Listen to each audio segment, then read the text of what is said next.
So, for those of you who don't already know, I'm studying to be an anthropologist, and I'm interested in otaku culture. And one of the things that I'm interested in is female otaku, because the few volumes that I've read, about otaku culture doesn't really focus on them. Not that I'm saying that that's what is going to be my main focus, because I don't know yet, but I can be unsure right now, so that's okay. Right, and one thing about, female otaku in Japan is that, like, fujoshi is kind of considered to be a synonym. So, yaoi, women who like yaoi, which is why I've, started looking at yaoi manga myself.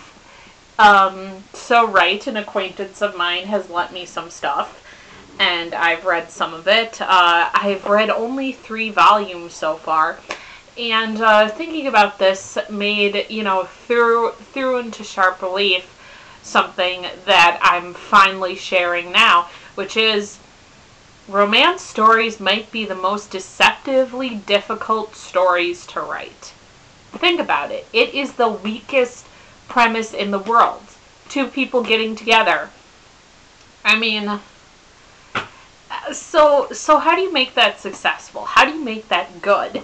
In my opinion, it's just basically getting you to care about the lead characters, and usually how that's done is you can either relate them to yourself or people who are close to you. That person's like my brother. That person's like my best friend. Oh, they're like me, but I wouldn't do that, or I would have totally done that in that situation. Like, that's how it works, in my opinion, to make a good romantic story. And, I've read a few in my time, and I like romance stories. Not greatly, but anyway.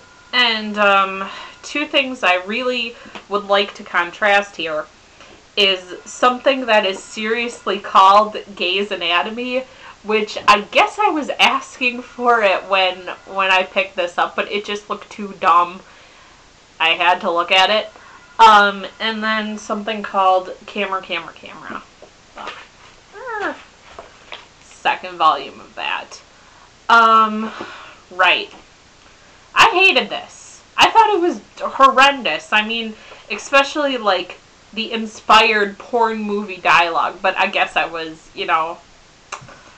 what else do I expect from something called Gay's Anatomy? But no, I mean, like, the characters are just bad. I mean, the top guy, Sunda, I hated him. He's an emotionally abusive bastard, he's dark and broody and, wounded for, reasons of his past and, his family. And, like, the other guy, Tomoki, has absolutely no self-respect. So it's like, why should I care about either of these people? When the whole bullshit happens of, like, oh, Sunda, he has to go back, home and get married to somebody, like, because he's the family heir and all of that stuff, and it's a big corporation. It's like, I don't care. I don't care about either of you, and you both make me kind of angry. So, yeah. Just all schlock and pathos. Nothing, resembling anything emotionally honest. So yeah, it's bad. It's really pretty bad. This, though, camera. I'm not going to, say that this is, like, great in any sense or form, but it actually is good. I actually made it all the way through this enjoying myself. I even, smiled a few times at some of the jokes. Is it great? No. But the like, main guy in the story, like, Karu, doesn't, fit the mold of your typical semi character. He's not, like, this professional and, you know, suit wearing, dark haired, you know, broody with like emotional scars from his childhood because like his mom is crazy or his mom was, you know, like a total bitch. And what's up with that anyway? Like, female women in these stories a lot of the time are like just like the worst people you could imagine, you know, not representing anything close to a real woman at all, which is funny because these are written by women, but whatever. So right, yeah, like Karu, not like that. He's just kind of this goofball, scruffy, you know, kind of bohemian type guy, and you know, I maybe not be able to relate to him, but I at least find him charming, you know, in his way. And then, like, the other guy, Akira, I mean, granted, he starts off the stories and he is in love with his stepbrother, but, you know, an incestuous relationship between step siblings is nothing at all new when it comes to, you know, romance anime. Doesn't stop it from being, you know, totally off-putting, but whatever. So right, he, when, you know, Karu has to leave him in the end, you know, for reasons I won't get into, but don't come off as complete bullshit. Like, Akira, you know, doesn't shut down, doesn't, you know, go through suicidal bouts like, you know, Bella in Twilight or like other people in, you know, stuff like this. Like, Tomiki kind of did in this. Ugh.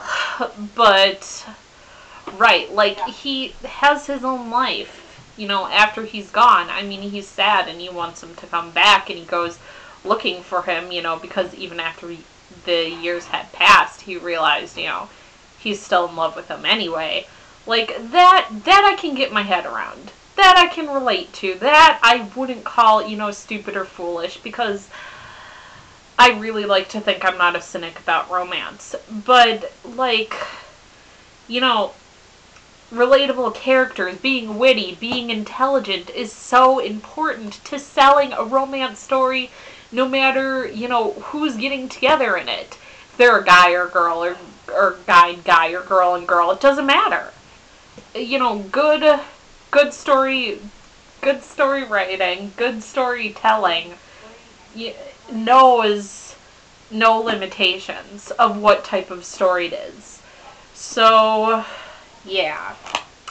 That's my thoughts on yaoi and romantic comedies and stuff like that. Okay, auf Wiedersehen.